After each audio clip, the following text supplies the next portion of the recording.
So I'm going to just invite Sabit and go and find somewhere to sit and enjoy the discussion. Thank you. Check. Good morning to all of you. And for those of you who just got here, my name is Sabit Khan. I'm the program director for the Masters in Public Policy and Administration program. So we have a panel with 4 very exciting speakers who come to us from very, very different backgrounds, very different perspectives.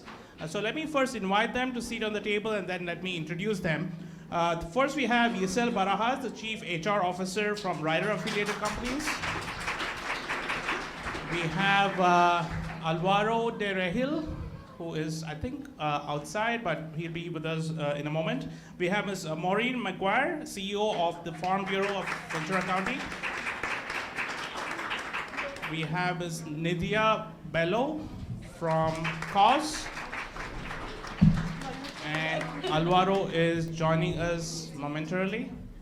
So let me introduce each one of them before I hand it over to them. And the format that I have in mind is each person gets 10 minutes. Each one has a presentation. And following that, we have some time for Q&A. So roughly about an hour for the entire panel. And we hope you learn from them as much as you learned from the presentation before, which is based on research. So these are practitioners. So let me make a quick round of introductions. As I said, Yisel Barajas is the Chief HR Officer of Ryder Affiliated Companies, and her role involves participating in community projects that inform the farm worker community, seeding collaborative partnerships and solutions.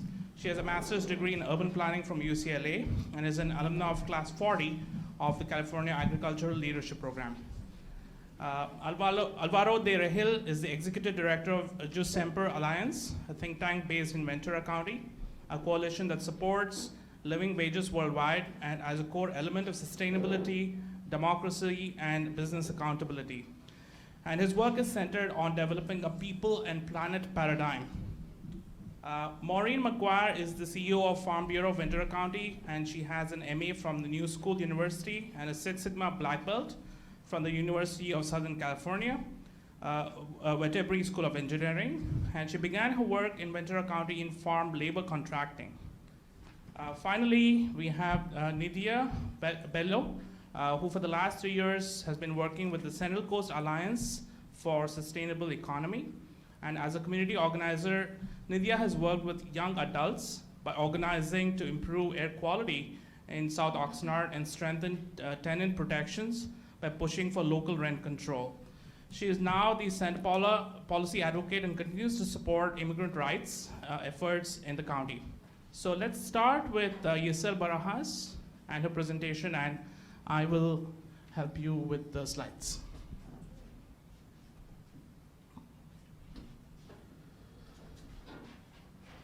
Did you have a PowerPoint? No, Okay, good.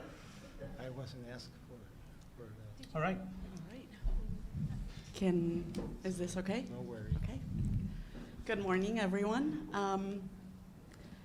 If we could go to the next slide.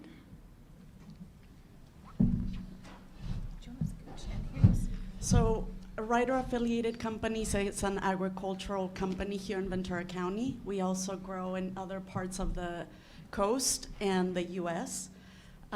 We've been farming in Ventura County for about 50 years. Next slide, please.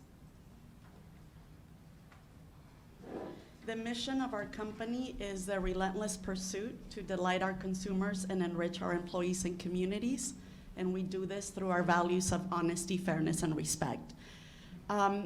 We believe that by producing a quality product, we can create a work environment where we can provide attractive earnings opportunities for our employees, and also collaborate with the community to be able to provide needed resources for them.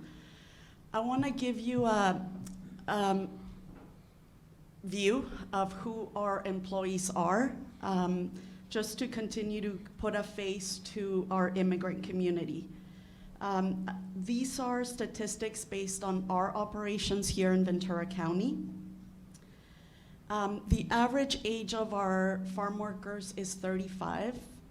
This number keeps increasing year over year. The national average is 41. We employ about 50% male and 50% female. The average number of children that our employees have is 3, and this number keeps decreasing, and it's getting closer to 2 as the average. They have been employed with us an average of 6 continuous years. So while we have people that have been working with us over 20 years, the average is 6 continuous years. And we do, as the ag employee population ages, there's not many people that are filling the vacancies. So we are using the H-2A program, which is a visa program provided to workers that come from Mexico. And currently, about 11% of our workers have this visa. And coincidentally, they come from a lot of the same communities that our local employees come from, the communities of origin. Next slide. Agriculture today is pretty much year-round, whereas 10 years ago, we would see peaks in employment where we would ramp up the number of people we were employing and then lay off. Nowadays, it's pretty constant year-round. The black line you see is 10 years ago, the red line is now. And the reality of Ventura County is that our crops, the variety of crops that we grow in Ventura County allow for this year-round employment, and most of the farm workers live here year-round. They're no longer migrating like they did years ago. The majority are permanent members of our community. Next slide. In 2017, we did a needs assessment survey with our employees, and what we identified as the top priorities for needs for our employees were housing, the cost of housing, obviously the availability of housing, and for those families that do migrate up north to work, the uncertainty of not having housing when they get here for work was also a concern. The second priority was childcare and education.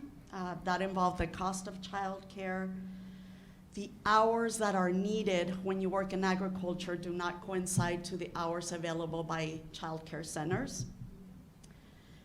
Some of the programs that are available for farm workers, such as the Migrant Head Start program, unfortunately disqualify many of our workers here because it is built to provide services to migrant families. So literally, families have to migrate to another area in order to qualify. That no longer happens here in Ventura County in general. And also, the way they do the income verification is they take the last 3 months. So if they happen to be when earnings were really good in terms of the peak, that disqualifies them also. So even programs that are meant to support farm workers can no longer support the needs of farm workers in Ventura County. And then the last one, but very important one, as was mentioned before, is healthcare. The cost, the access to quality care, and then the cultural barriers, including language. We as an employer can't solve these areas alone. So what we do is we partner with community resources. Next page. In terms of housing, we've partnered with the ag community and also the Ventura County Community Foundation to start the Farm Worker Household Assistance Program. This program helps support households that need support with rent or any other household expenses that arise out of the COVID-19 pandemic, but have been continuing and ongoing. We are collaborating currently with Ventura County for the Ventura County Farm Worker Housing Study. We're part of the advisory council, and it is designed to identify the needs and try to create policy solutions. And then we generally do sponsorship and advocacy through house farm workers around education, advocacy for projects that are going on in Ventura County, and other education. In terms of childcare, if I failed to mention, but what we found in the study is that the largest number of kids are either 0 to 5 or 13 to 17. So what we try to do is partner again with community resources that provide services to this age group. So we've partnered with Boys and Girls Club in Oxnard to provide after-school program by sponsoring their Ryder Family Youth Center. We have partnered with Cal State Channel Islands on work they're doing around starting an early childhood center that specifically includes the needs of farm workers. And as was mentioned before, we're also part of the group that's working on Project Isabella in Ventura County. And again, just trying to support the different resources that are available. In terms of education, we've worked with Oxnard College to try to provide education around college opportunities and higher education opportunities, also with Cal State Channel Islands and with the Boys and Girls Club, and highlighting agriculture as a career opportunity for students in Ventura County. In terms of healthcare, healthcare, as an employer, we offer free primary health care to all of our employees through the Western Grower Cedar Health and Wellness Center. That includes free medication as well, and low-cost option for the family. We also offer major medical insurance. We were very active in COVID-19 outreach and advocating for vaccines to be available at the ranches, vaccines and education, and we partnered with Ventura County Public Health on this. And this was a big effort that is now called the Farm Worker Healthcare Collaborative, and this group continues to work on different health issues impacting the farm worker community. We also partner with Ventura County Food Share to provide food distributions at our ranches to support the families. And then in terms of policy, we have worked very actively with different ag associations and organizations on different efforts to pass immigration reform. Unfortunately, that has not happened, but we continue to be active on that. And we also partner with VCCF on the Census 2020 outreach to ensure that the needs of the farm workers, the count and the needs of farm workers are included. So it does take a community to call a place a home. Thank you. Thank you.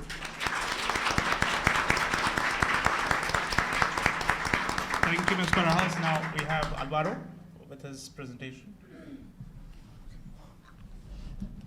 Thanks, Amit. I don't have an actual presentation. I wasn't asked to prepare one, but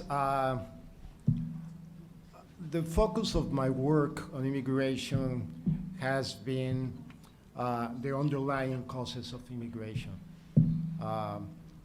why immigrants come here. So to start, I would like to ask you, the audience, why do you think that immigrants come here?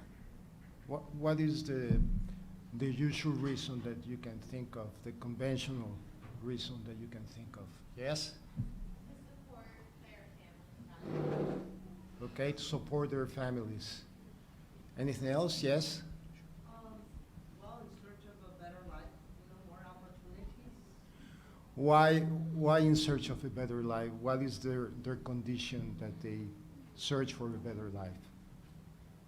Yes? They do not feel safe at home anymore. Okay. For work. Okay. Yes? Poverty.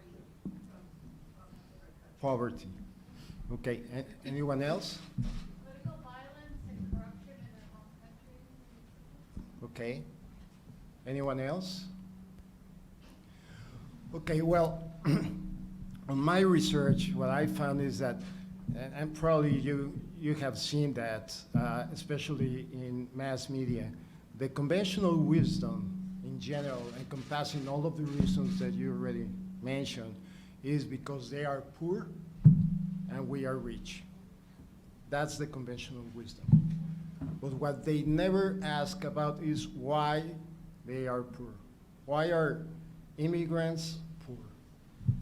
Well, the reason is that there are economic structures on both sides of the border that basically destroy any opportunities in their communities to have access to a quality of life that they can enjoy, that they can live with dignity. So they can come here. I mean, they are forced to come here because there are no opportunities there. But these structures are a deliberate system of exploitation that I call a system of modern slave work. Let me give you an example in the manufacturing sector, because these are hard fact figures that the source used to be for many decades the U.S. Department of Labor. The usual example that I use is, and I use it with a question, why do a worker that works for a Ford Motor Company in Dearborn, Michigan, assembling in the assembly line of production 3 parts in the Ford Focus, why does he get paid $40 an hour? And then if we go to Hermosillo, Mexico, at the Ford assembly plant there, they also assembly the Ford Focus. And this car is a car that is exactly the same quality, and 80% of the production exported to the US and to Canada, and they earn about $5 an hour, okay? Well, you can say, well, it's because there is a huge difference in the cost of living. Well, according to the World Bank, for the last 20 years, the average cost of living in Mexico is 60% the cost of living in the United States. So that means that for what Jamshid was saying, equal pay for equal work of equal quality, if the cost of living in Mexico is 60%, then that person should have been paid not $5, but 60% of $40. That's about $24. So they cannot make a dignified quality of life with $5 an hour.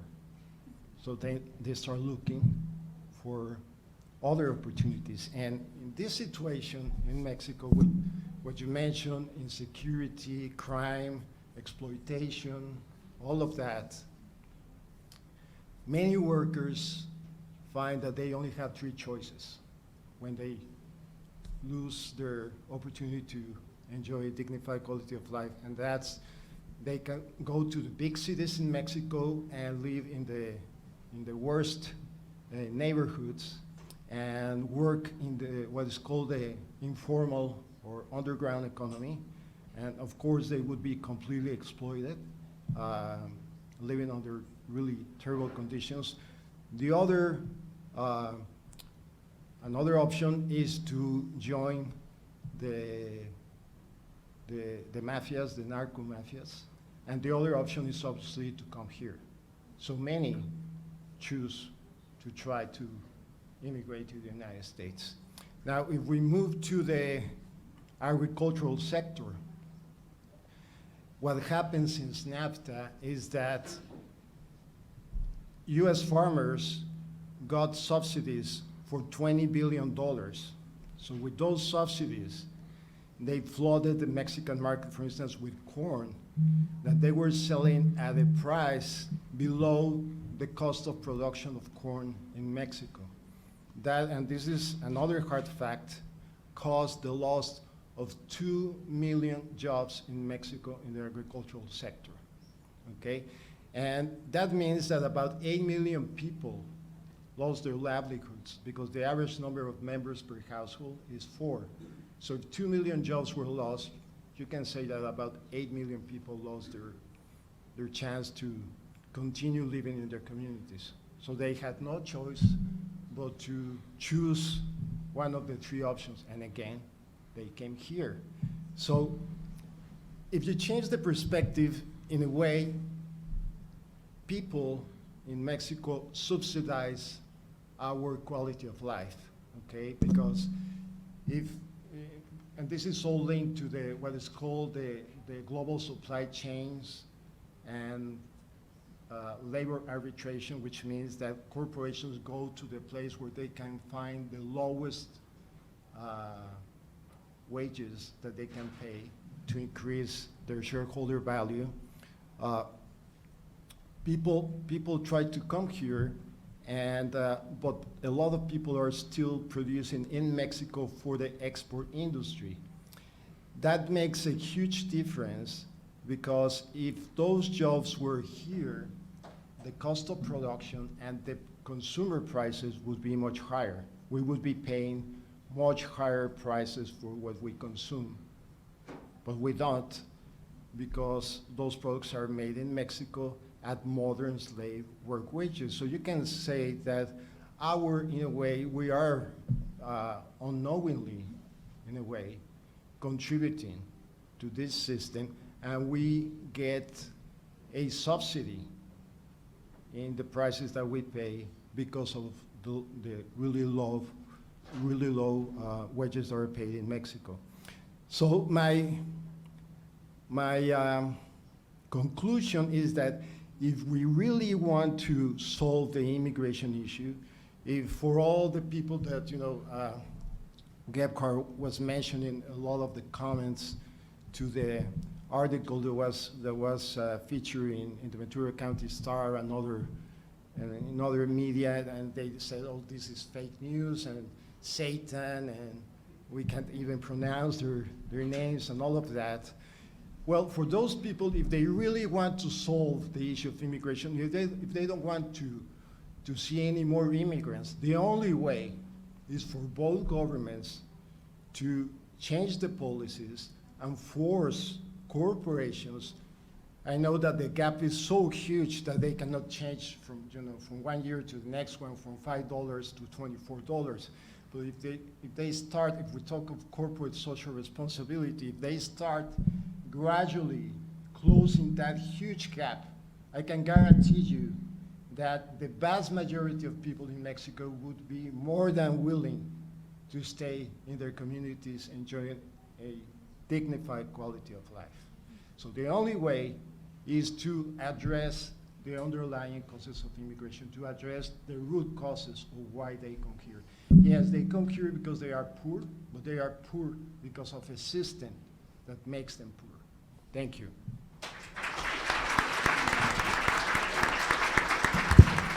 Thank you, Alvaro, for those thoughtful remarks. Next, we have Maureen McGuire. Thank you. First of all, I wanted to thank CalLuth for inviting me to participate in this discussion. I'm really honored to be here, and so thank you very much. I am Maureen McGuire. I'm the CEO of the Farm Bureau of Ventura County, and Farm Bureau is a over 100-year-old nonprofit that works in Ventura County for the long-term sustainability of agriculture here.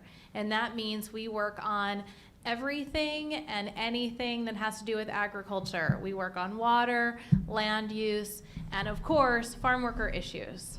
And so I am just honored to be here and be able to share with you a little bit of my perspective. We are in Ventura County, which is a really great place to grow a lot of crops, especially strawberries and lemons.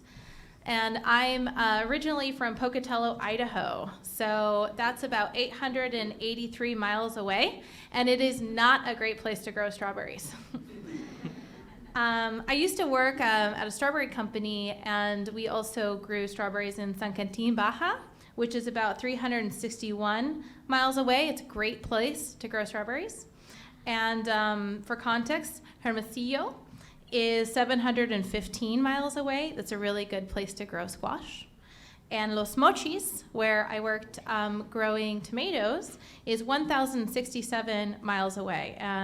Really good place to grow tomatoes. So I moved here from Pocatello, Idaho, via a couple other stops for a job, and I actually didn't even need more justification than that. I just moved here from a job from, 883 miles away. Much further than a lot of people that I worked with throughout my career in the fields. And what makes me different than those people is a lot of things, right? Privilege, right? Obviously, I have an incredible privilege, but also, in addition to that, documentation status. And as was reported earlier, it's estimated that up to 70% of farm workers in Ventura County are undocumented. There are way better people to give this talk today than me. I tried to get them to uninvite me and give them a bunch of lists of other people that would be better. But then I realized, I kind of have an obligation because I work at an industry-facing position, but I'm not an employer of undocumented workers. And so it's hard to ask someone to come up here if they're undocumented because it's illegal to be undocumented, and that puts them at risk, right? And it's hard to get people to talk about being employers of undocumented workers because it's illegal to employ undocumented workers. And so I felt like I should eventually say yes after some arm twisting because I was in a unique position to have previously worked at several different farming locations and have relationships with people who are living in our community, working in agriculture, who who have this status. So I was thinking to myself, what does it mean to be an undocumented farm worker? Because that's the only perspective I really can speak to. Well, you pay taxes and Social Security on someone else's Social Security number. Your employer pays unemployment insurance that you can't use later if you lose your job. You're always diligent about where you go because you are extremely vulnerable. So the other day I was visiting a ranch and I happened to see an irrigator that I used to work with, and he ran up to me and he was really excited to show me his driver's license. And he had now official driving privileges. And so I looked it up, and those became available in January 2015. It took him 5 years to build up the courage to go to the DMV. He had to see dozens of his friends go through the process, and a mutual friend of ours drove him to the DMV and sat with him because this was a place that he perceived as being risky and a threat to him and his family because of his documentation status. So even the DMV, the most boring place on the earth, is risky for undocumented people. I want to give an acknowledgement to the Farm Worker Resource Program that really works in Ventura County to give people who are afraid to interact with different government agencies a place to go where they can feel safe.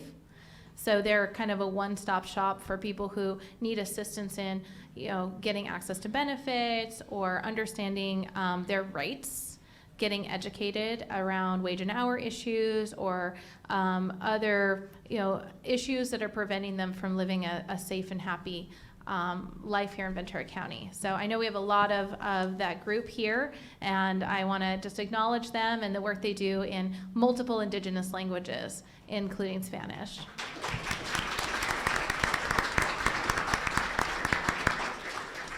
One thing we talk about a lot is how your document status can make you ineligible for federal and state funded benefits programs. Also, you can't go home to see your dying parents or attend a loved one's funeral. You have limited options for the type of work you get to do despite your skills or talents. Another farm worker that I know crossed the border with his wife and child over 15 years ago. His second and third children can become president because they were born here in Ventura County, and his first can't. All because of the timing of her birth. And he has incredible skills. He could get paid 3 times what he makes on the ranch, except that the oil rig work that he wants to do uses E-Verify, and his fake documents won't pass their scrutiny.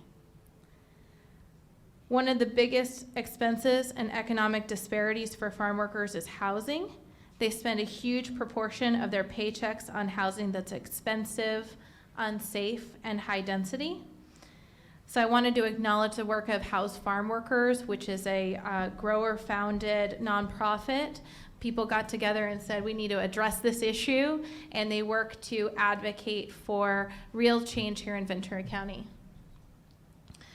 They partner with a lot of organizations, and they're doing the farm worker housing study that Yasel mentioned to gather data on housing conditions and the needs for farm workers to better inform the local advocacy work that we all do. So we can take that information and go get grants and, advocate to our elected officials about the needs of the community. One of the things that really hits home for me working with the farm worker community is really seeing that you just don't get to dream as high. So you can't sign contracts to start your own farming services company. You can't go rent a cultivator and start a little weed cultivation business on the side. You can't buy land to start your own farm. And honestly, the industry is full of amazing entrepreneurs who work as if they own the place, but they can't own it. So I was asked, to talk about what policies would help undocumented workers. And, one of the first things that we can do is work on more affordable housing. I think that's very obvious here in Ventura County. The second, in my view, is the professionalization of the farm worker, creating and reinforcing their ability to dream bigger and build up their sense of place in the workforce, to build skills and talents that build the social and economic capital of each individual, and then also protect them from the downsides of those risks by expanding our social safety net. And finally, I think it's obvious we need to work toward a legal path to citizenship. So those are my recommendations, and I just want to thank you for having me.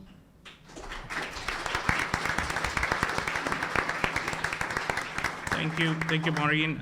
Next we have Nidya with her presentation, and she's from CAUSE. Hi, yes, can you all hear me?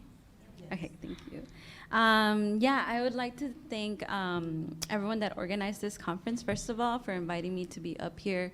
My name is Nidia Bello, and this is something very near and dear to my heart. I'm a DACA recipient, but I consider myself undocumented due to the limbo of my status. And so just sharing that so you all know where I'm coming from.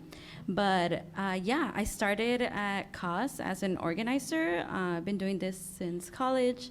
And throughout my past 4 years at CAUSE, I've been involved in much of the immigrant rights work at CAUSE. So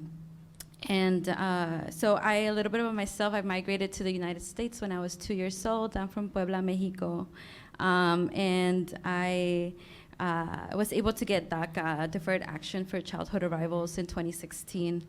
I'm very lucky to have that. And although I have DACA, this is a status that, that it's my experience in the U.S. is still very much of living in the shadows and experiencing some of the issues that undocumented immigrants face, me as well as my parents. And so my experience has been an uphill battle to be in spaces like this. And so I appreciate that opportunity. And CAUSE has been a part of many campaigns in the past and currently as well. Some of them like SB 54, the California Values Act, and advocating at the county level and the state level to support that legislation. As well as we were also part of the driver's licenses for undocumented folks and doing various efforts to encourage people to apply for these licenses. So currently, CAUSE, Central Coast Alliance United for a Sustainable Economy, we are a nonprofit that works throughout the Santa Barbara and Ventura County, and we have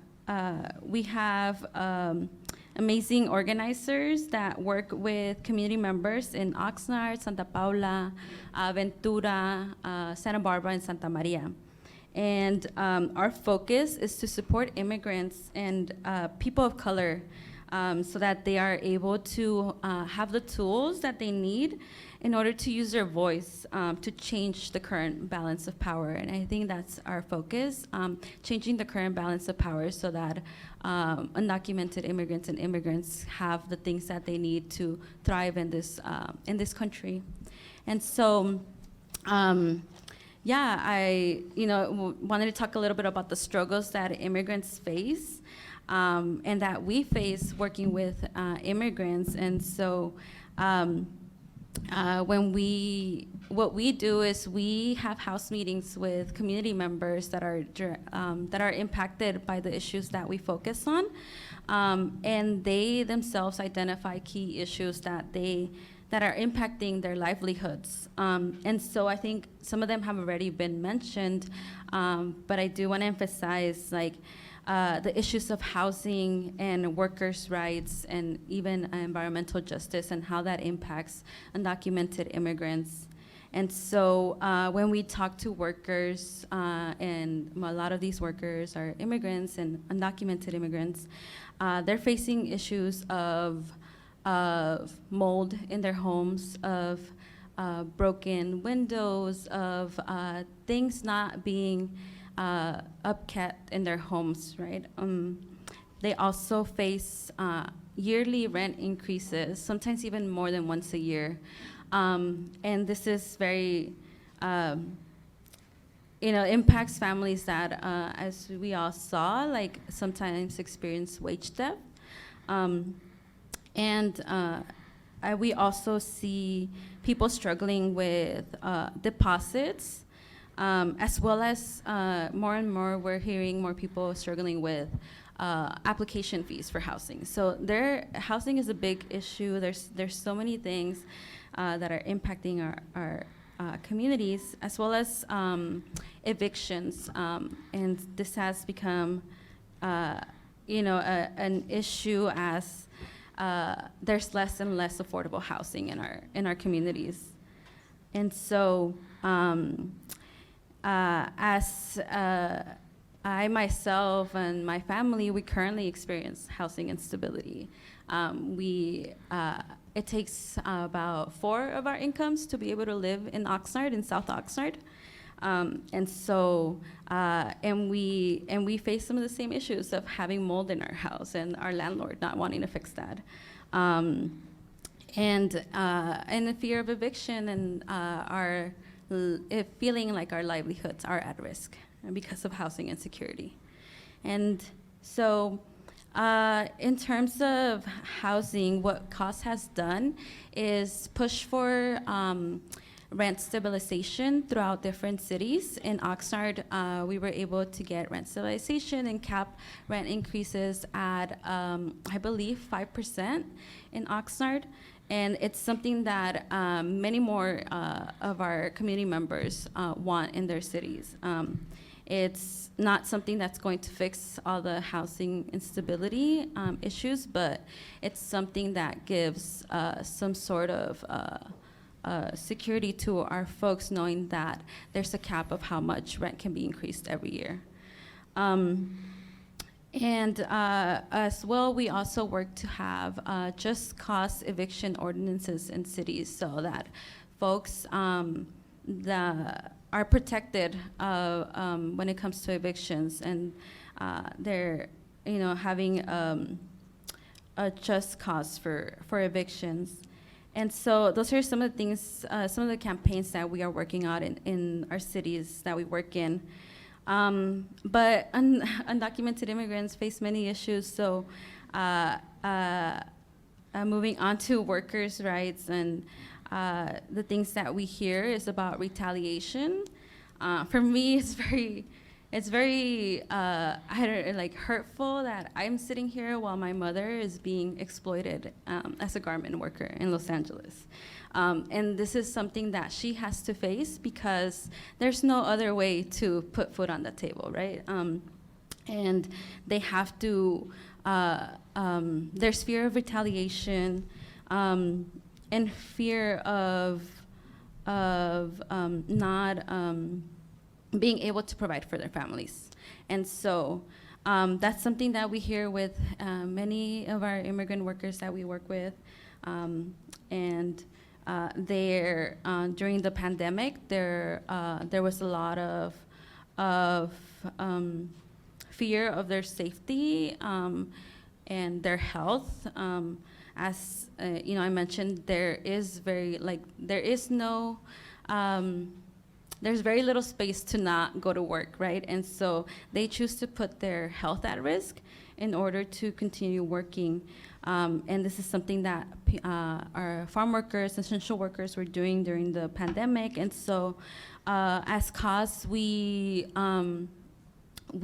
did advocacy efforts in the county to make sure that farm workers were being protected, that there were safety guidelines that protected farm workers. And we've advocated for safety measures so that they're protected when there's fires. That's something that we've seen in the county. Currently, we are supporting a statewide campaign called Safety Net for All. I encourage you all to look it up and follow this campaign. In the pandemic, we saw that many essential workers that couldn't work did not have access to unemployment.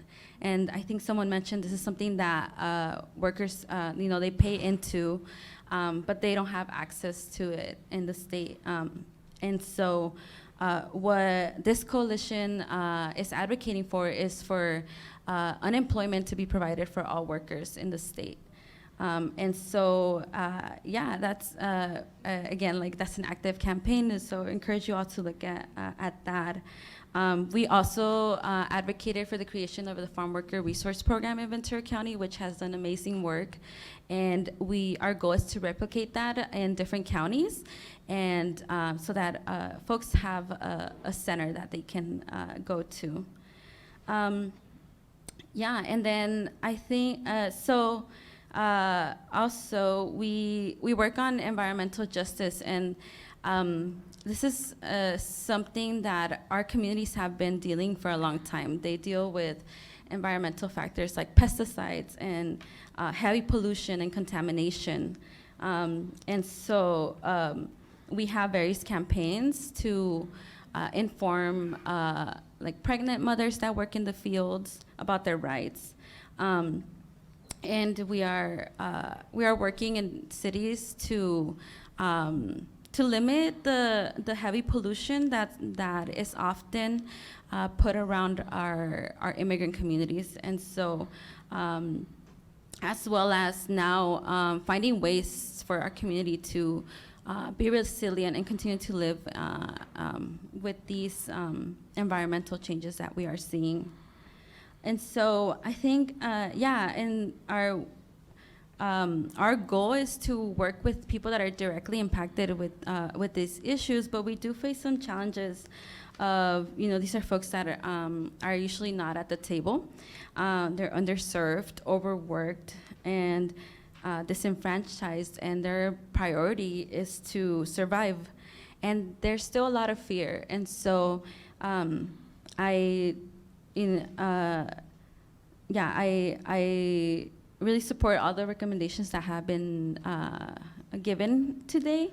One of the things that we think that the county can do, and we have advocated, had many talks with the Sheriff's Department about stopping all collaboration with ICE, because this is something that, even though we're in a friendlier immigrant era, right, there's still that fear left over from past decades of immigration enforcement and raids. And so that's a trauma that stays with our community, and it's a challenge that we face to work with folks. And so, yeah, I would just like to, I was also asked to give some recommendations, and I think this is a great start of having forums and conferences like this where we talk about these issues and have open conversations. And let's invite more directly impacted people and make sure that they're at the table, and make research available to folks that are impacted, and make it relatable to their living experiences. I think policymakers also have the opportunity to be courageous and prioritize immigrant communities in their legislations. And one of the things that can be done is declaring the county a sanctuary county, also a resolution supporting all the stop of all ICE collaboration, and as well as there can be support for statewide legislation such as the Values Act, and Safety Net for All that would impact our immigrant community. And lastly, the establishment of a legal aid fund would support immigrants who don't necessarily have access to legal aid, or don't have the funding to seek legal aid.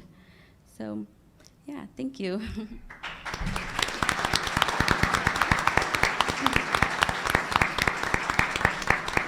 Thank you, Nidia, and all the panelists. We have quite a bit of time on our hands, so we have about 45 minutes for questions and answers.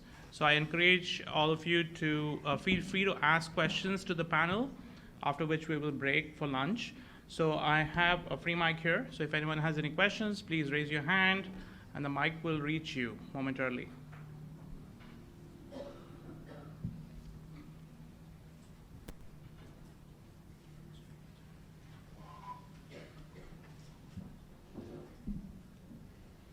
Well, first of all, thanks to all of you for sharing your experience. I am Claudia.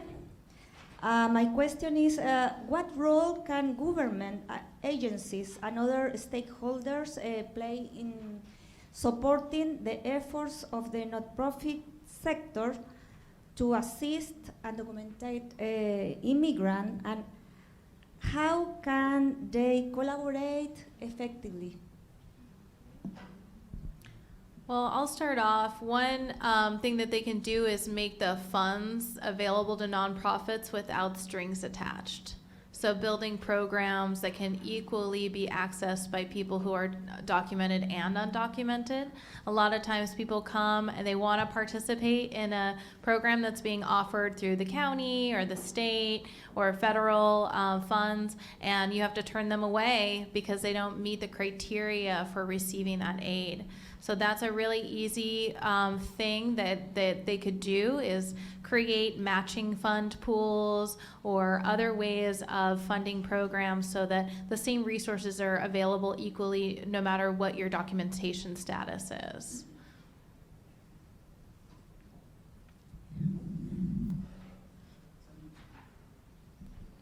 Hi, Vanessa Bechtel of Ventura County Community Foundation, and I want to say thank you so much to all of our panelists and the presentation.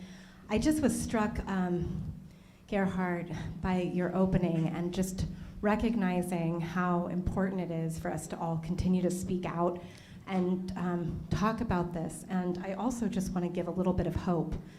I was struck by the fact that our community has contributed over $17,285,000 through your community foundation for undocumented individuals over the last several years. And the first 2,500 gifts that came in for the 805 UndocuFund came from all across the United States. And I just really encourage us to dream big and to also think about that hope, because I think it's really easy to see the negative, frankly. It's hard to get information that's positive out in the news, but if we can continue to dream big, there are thousands of people, over 22,000 donors in this community that I know care deeply about this issue. And what we need to do is give a call to action that's even greater. And I think we're all building toward that, but I just really think today is another step along that pathway. And I just want to say thank you, Dr. Jamshid Demui, Gerhard, and all of those that are speaking on this, because I really do believe that this community is poised to really make a difference. And I believe Lydia had a comment.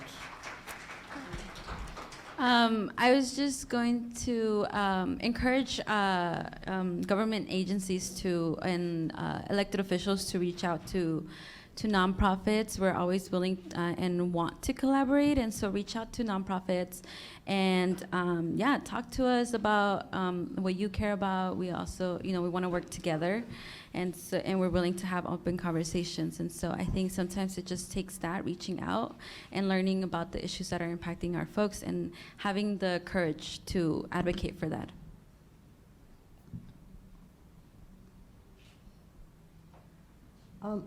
Two things. One, for Giselle, you did mention that the number of children that the parents are having, it's decreasing.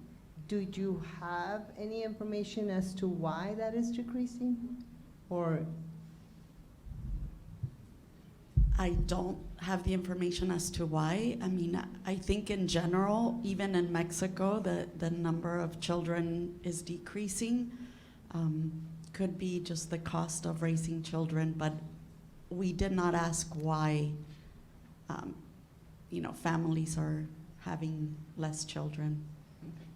And I also just want to mention about the statistics that was presented to us, the data that was presented to us about education. I did notice on there that, undocumented employment was very low. I think it was less than 1%, within undocumented employment in Ventura and in Santa Barbara.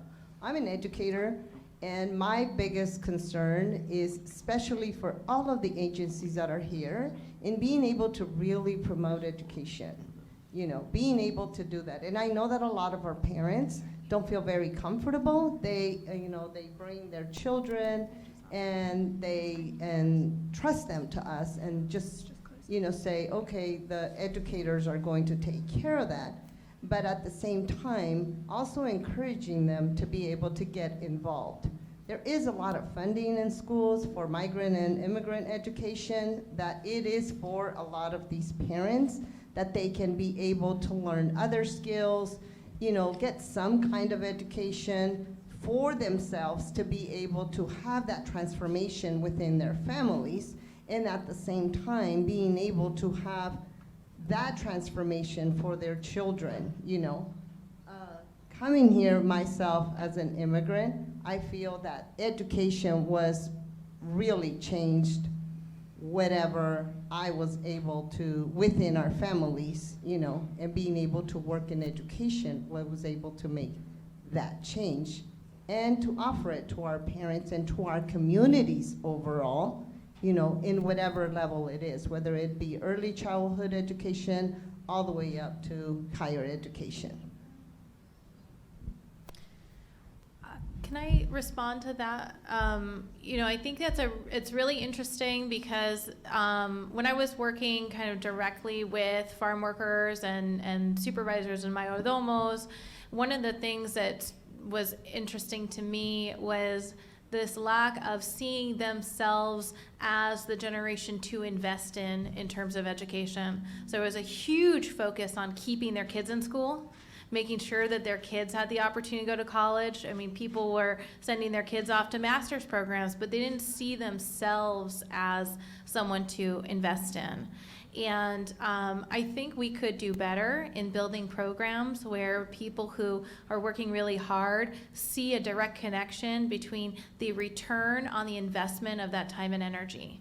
So, for example, we've worked together with CAUSE, MyCob, Ryder, other growers in the area to develop a field supervisor training. It's a 2-semester program at Ventura College that's free for the employer and for the employee, that teaches conflict management skills and teaches a variety of kind of higher level communication skills for leadership. And this is a workforce development type program, but it's often the first time since maybe 2nd grade that a lot of people have been in a classroom setting, and they're with their peers, but it's still an intimidating experience.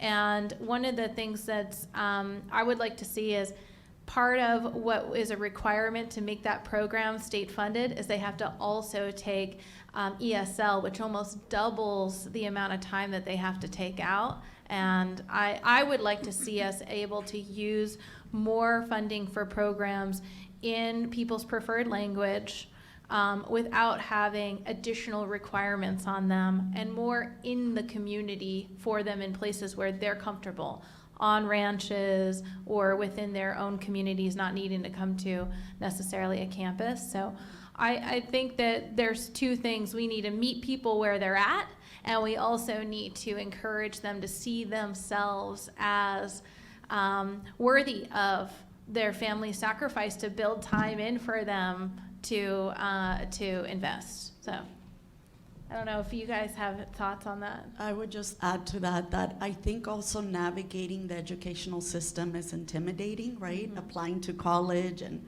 so I think that's why partnering with the local community colleges or high schools or educational institutions to bring that information, because it is intimidating and it is hard to support your kids if you haven't been through that system yourself.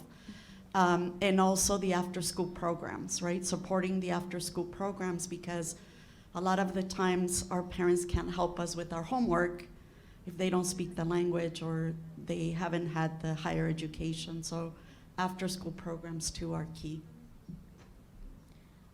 I would just like to emphasize to reconsider requirements and to remove, as many barriers as possible for these folks. There's already a lot going on for them, and so I think that would make it easier to access education resources. I want to hear what Alvaro thinks about education and the system of power and hegemony and, Well, education is evidently extremely important. And when I say education, I'm not just talking about education as being extremely important for the immigrant community, but education in terms of what I talk about, which is for the entire country, for the entire population of this country to be re-educated, to understand the real reasons of immigration worldwide, and specifically of immigration from Mexico and Central America and other countries to the United States, and understand that it is not us and them, but it's really a relationship that has been growing, and it has been solidified with the trade agreements to the benefit of capital, to the benefit of corporations, to the benefit of, in fact, I would say that from my perspective, we don't really live in a democracy.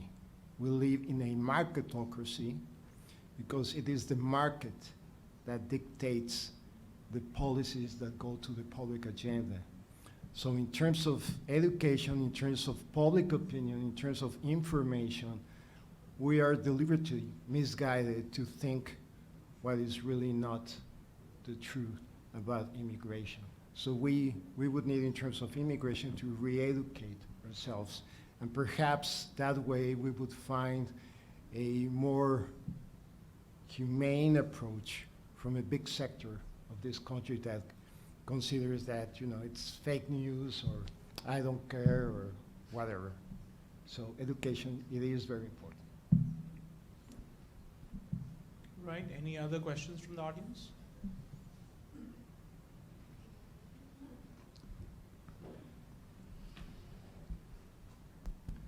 Hi, Bernardo Perez, currently the board chair of the Ventura County Community College District Board of Trustees, and I wasn't going to really say anything except education has been prominently mentioned.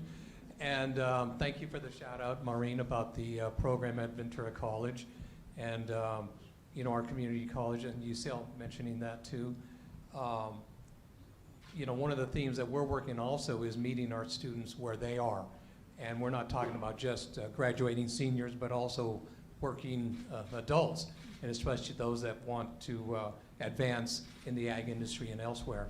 I want to thank those in the room that either are elected officials or represent elected officials or governmental agencies, because what we've heard this morning and what I hope we're going to be hearing the rest of the afternoon is important information that I think will be helpful in getting past the visceral reactions that many of us have heard when the topic of immigration comes up, and as you received from your article, and the human stories are important because, the topic is emotional, but when you hear some of these human stories and experiences that we've heard this morning, I believe that can go a long way in overcoming any negative reaction. So I guess my only question is, how do we keep this going?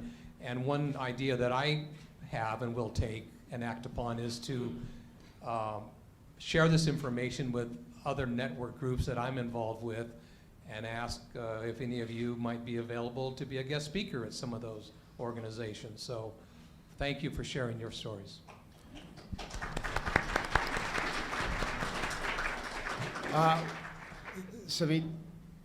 Savit, oh, okay. Hi, my name is Liliana Manriquez. I work on behalf of MyCop. I'm a program manager for Proyecto Acceso. I want to kind of add in support to some of the commentary on one of the questions that was asked in regards to the decrease of number of children that these families are having. Through the work that I've been doing in the data collection that I have, one of the reasons could be because these families are finally getting an education on taboo topics such as early childhood intervention and also sexual education. Mm-hmm. So when families come here and they get access to these resources, or they have organizations that have these particular programs, they are paying attention to these details and the differences in information that they would have in their home countries. So I just wanted to add that tidbit in support of a lot of the work that everybody up here on the panel is doing. And my question is, in all of your experiences, in the information that you have collected, do you think, in support of all of the causes that we have, do you think more qualitative or more quantitative data collection impacts our causes at county, state, and federal levels? And I want to ask that question because within culturas in Mexico and the Americas, testimonios are powerful.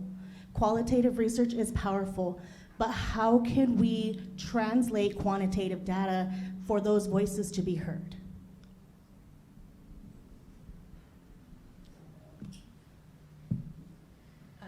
Who wants to go first? Well, the only thing I would say is that those testimonials that you're talking about, if there is a way to quantify how prevalent, how high is the incidence of those specific testimonials, of those specific experiences provided by immigrants, how high they are. If they are very prevalent, then that will have a stronger power of of influencing public opinion and governments to draft policies to address those specific experiences that I would assume are expressed in terms of needs that need to be fulfilled.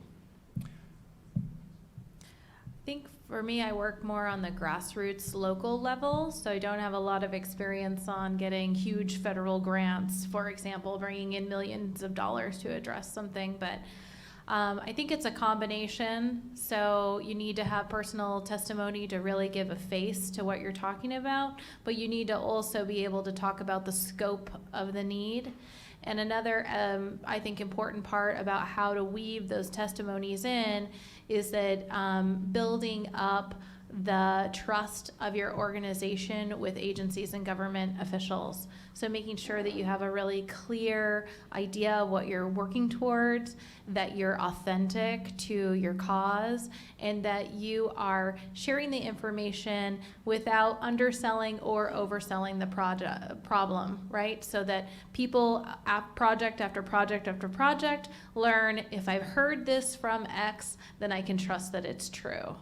And I think that building up a reputation of working together, that MyCop and CAUSE and Farm Bureau and other people who work in this space have done, is a really good way of magnifying and elevating the work that all the different partners do. And so I can't see real advocacy working without testimony. But I don't know that we have real resources for epidemiological studies here, but work like what's being done here and what's going to happen through the Farm Worker Housing Survey is definitely essential to inform and shape our requests for funds so that we can direct them to the right places. And I think that there's good collaboration happening in Ventura County that doesn't happen in other places around that. I would also say that it's a mix of both, but I do want to push on the idea that these testimonies are data. They are based on their real lived experiences, and so as a grassroots organization, we also focus on emphasizing testimonies and stories. And I think for an issue like immigration, it's important to put a face to the issue and humanize the issue. And so I would encourage for testimonies to be prioritized. That's a great question. I agree with what the others have said, but what I see too is because undocumented immigrants are in the shadows, it's also hard to count, right? And there's complexity around the issue. So I mentioned, the number of children. When we ask someone, how many children do you have? Well, I have one in Mexico and 2 here, for example, right? So how do we count that household size? Even around household, how many people are in your household? Well, I live with multiple families, right? So is that the household or is it just my family? So there's a lot of complexities to the numbers that I think have to be understood. And I think the power of the story is in the testimonial, because what Maureen shared, what everyone shared here, is not in the numbers. It's on the experiences that people have and live. So I think we need to use both to tell the story. Thank you. Those are really insightful comments. Any other questions? Hi, my name is Trisha Keene. I'm really glad to be here and so appreciate the organizing of this conference and your comments and so forth. Alvaro, for you, I'm thinking in my conversations with people, I have had enough experience to know or feel what immigrants are facing. But in wanting to help others who don't know immigrants, don't have that experience, to help them understand kind of this broader picture about what's going on, where would I get your story about the Ford Focus assembly workers? and the difference in pay and so forth. That was really helpful. Where would I find more information like that to provide some background for people to understand that wider context for what's going on? Sure. Well, the Just Semper Global Alliance started, well, it was my personal experience. I grew up in Mexico. I was educated in Mexico. I worked for Ford Motor Company, and I worked for 4 years there, and 2 years was in an assembly plant in Mexico City. And I began to notice, because at the same time, part of my work was working with Ford Motor Company workers in London, Ontario, Canada. I began to notice that, like, well, it's the same company, but I was a white-collar worker, but probably 50 feet away from me was the assembly line, and I was able to get in touch and mingle with many of the blue-collar workers. And in fact, we went through a strike, which in Mexico is very different from in the US. According to Mexican law, if the trade union of a company goes on strike, that means that the entire facilities of that company are closed, period. They cannot bring other people to work there. So we were on a strike for about 2 months. We had, because we were white-collar workers, we were not part of the trade union, we had to rent rooms in a hotel to keep working, but the blue-collar workers were on strike. And I noticed that there was a big difference in terms of the quality of life of those workers and the quality of life of Ford workers in Canada and in the US. And that's how I began to research, and I found a source that provided me the answers, and that was the US Department of Labor. The US Department of Labor every year publish the hourly compensation cost of manufacturing workers, not just in the automotive industry, but in any kind of manufacturing, for about 24 countries, and that was gradually expanded to about 41 countries. And from inception, they publish the hourly wages of workers in the manufacturing sector in Mexico. And when I compared that, that was really the answer I was looking for. There was a huge gap, but it got worse.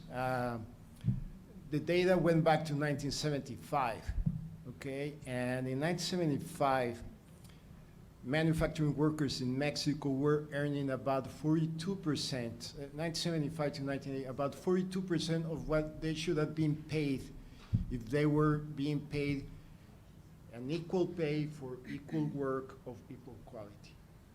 Okay, but with NAFTA, it went down to 20%. So they lost already, if they were already losing 60% of their fair wage, they lost another 50% of that, okay? And that was because of NAFTA, that was because of the global supply chains. So that was the source until Obama canceled, well, cut the budget, and this office in the Department of Labor stopped producing that source. But fortunately, it was passed on along with many of the employees with the U.S. Department of Labor to an organization in New York that is called the Conference Board. And the Conference Board was publishing that until 2018. They no longer do that. But you can see the data up to 2018, 2019, where in the case of Mexico, you can see how it's, you know, it should be here, and it was here, and then it went down. And then in 1984, exactly in the year when NAFTA started, that's when employers in Mexico and in the United States decided that that was the kind of wages that they were happy to pay, because that would maximize their profits. And so it stayed as a flat line, and it has stayed like that. So I can tell you that even though we do not have new data, I am confident to say that it has remained the same as a matter of a tacit agreement between both economies. So that is the source that I have been using for a long time. The only other way, since this is no longer available to do that, and I don't have the resources, is to go to the governmental offices of every country, you know, France, Japan, Canada, Brazil, all of that, and ask them for the raw data, then put it together. I don't have the resources to do that, but that is the most valuable data I have seen available, and that it has enabled me to produce an annual report on that. And not just for Mexico, but for many countries. You can see right away that there is a huge wage gap between the global north and the global south through the global supply chains and labor arbitrage to maximize profits in the global economy. One thing that I would like to add, not on this topic, but in the topic of education, is just a very practical thing, and I'm sure that many of you already know about, but I think that we should keep doing it. Buen Vecino has been doing it since inception. In terms of education, I think it's very useful, and that has worked with the community colleges, Bernardo, to provide workshops to know your rights, to empower immigrants, to empower undocumented immigrants and know their rights, so that since they feel in the shadows, when they know their rights, they probably feel better, because now they know their rights and they didn't before. Thank you. Thank you, Alvaro. On the note of research, Dr. Damoy has a quick comment addressing the earlier question. Thank you, Sabit. I want to make a quick comment on that very good question about the qualitative and quantitative research. There's no doubt, I totally agree, that the qualitative research tell you exactly what are the issues. In fact, I would say that qualitative research will enable you to design a relevant quantitative research for it. Let me give you an example. We spoke about, the burden of rent on family, how that really impact the quality of housing. Well, here are the numbers. From the numbers that we have now, 80% of undocumented immigrants in Ventura County and in Santa Barbara County are renters. 80%. Take that and go and find out what kind of financial pressure, what kind of quality of life that creates. So if you really see this together, they're not separate, they're not really more important, less important. It's a collective research based on real issues. The real issues must come from those who are faced with it. I totally agree with that.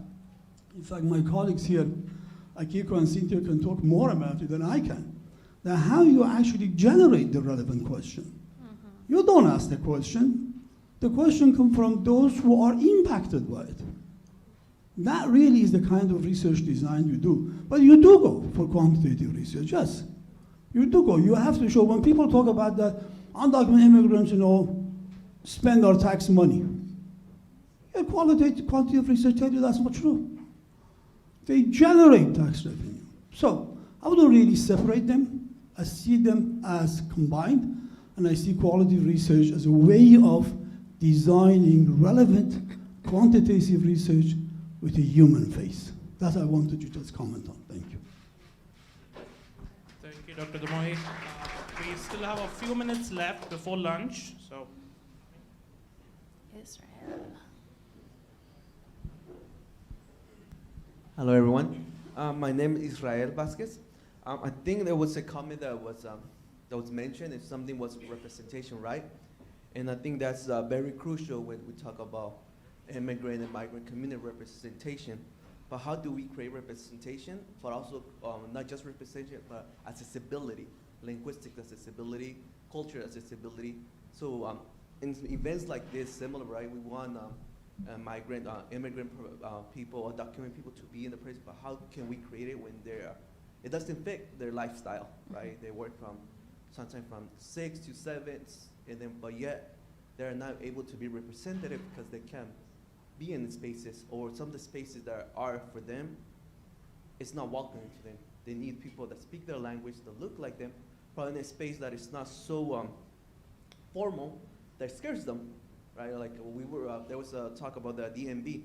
Why are they so scared to go to the DMV, right? It doesn't look like a welcome space. So how can we take step and continue to build places that they feel welcome, create accessibility, and create build places where other like undocumented people can have the place, and can also create a pathway for their children to have that representation and be able to sit on the table and be able to give feedback and like real life experience about the changes that needs to be done, not only on the government, but also on the nonprofit sectors. Because I think as representation, accessibility, linguistic and culturally needs to be there.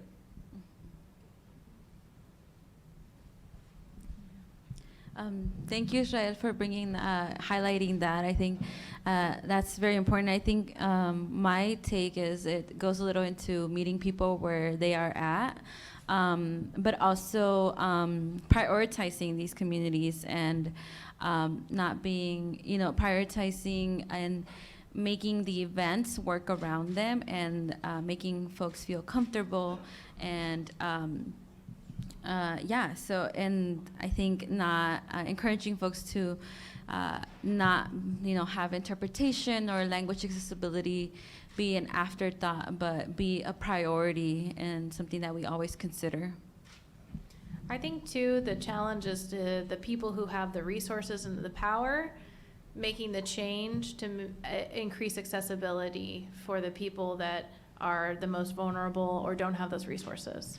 So, academia has a huge challenge in that. I mean, these are the facilities that are available for this conference, right? This is when the people that need to take this information and turn it into policy are available.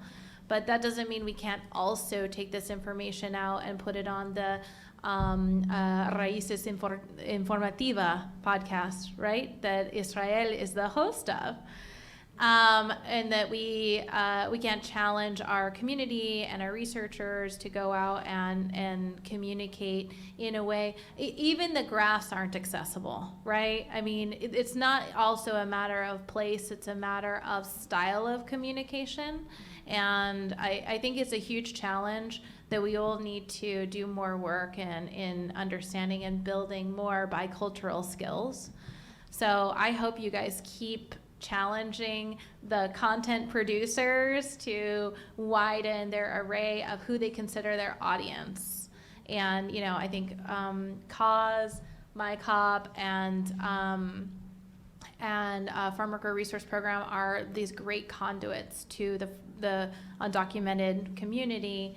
And we need to do better about designing things that can fit into that system in a way that's not putting the burden on them to do the interpretation for us. So thank you for the work you're doing and also for challenging that kind of structure that exists now, because we all need some guidance and learning on how to increase our inclusivity. Yeah. Thank you for that comment, and also Maureen for adding on to what is possible and what is desirable. So with that, let me call this panel to conclusion and request Dr. Tamoy to hand over a few mementos to our panelists. We have some gifts, and please don't go away. Lunch is served, and we're back here in 30 minutes. But if you just be there, so Sabita and I will come to. Sure.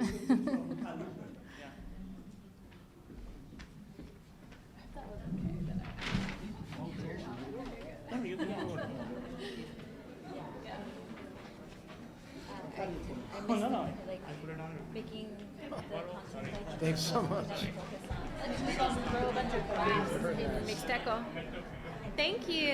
All right. I feel like an alumni. Thank you so much.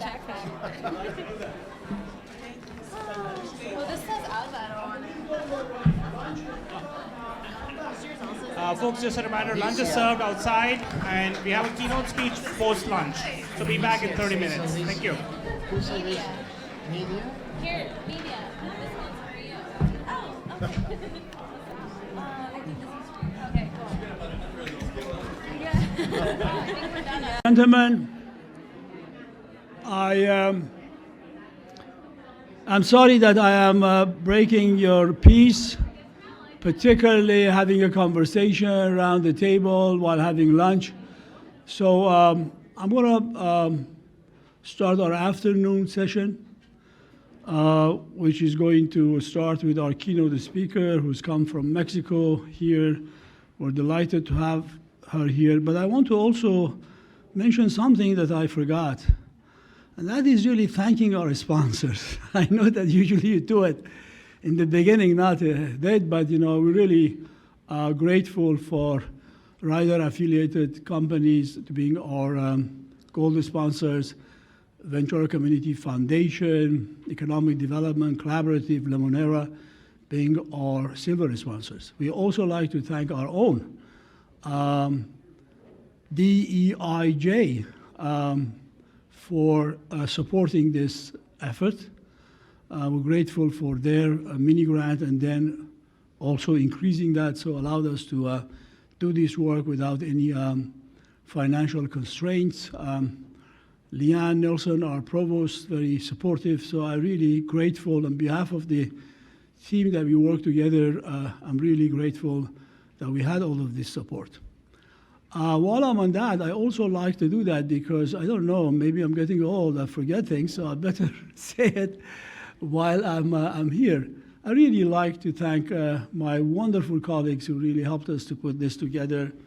And looking at that, we really been very, very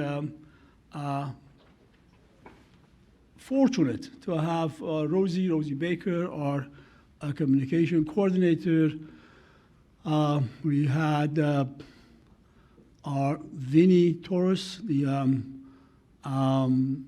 research assistant, recently come on board. Kemi, we have, I don't see Hannah around, also our administrative assistant from the School of Management. Let me see that if I miss anything, I will be killing myself later on. So I really appreciate the work that they really put a lot of effort into this, and I don't know how many hundreds of emails, other things have changed. I want to also let you know, all of you, that the program has been recorded and non-stop, except that with some intervals when we were having lunch or breakfast, nice relaxing music for our those who are actually following this in our live stream. Their numbers go back and up and down, but they are following us also. And so the recording will be available. We will put it on the website so you can download it. If there is any difficulty, give us a little time to really do that. And then you can just send me or Rosie an email, and then we'll have that, at no time, sent to you or give you the direction to really have that. The report that you've seen, that we put some, just a kind of sample of that, because it is going to be developed more kind of professionally with thematic pictures, blurb up different things. So we would like to nice, easy on the eyes and follow easier. So that would be ready, tentative time, maybe 3 weeks from now. That would be also available to anybody who wants to upload, okay? So again, if you don't hear anything about it in 3 weeks, just send me an email, make sure that happens. We want the recording, we want the report, we want everything available to everybody, okay? No giving your name or email, just download it, and that's fine, okay? So without that, I think I've done what I told myself that Jamshid, don't forget that.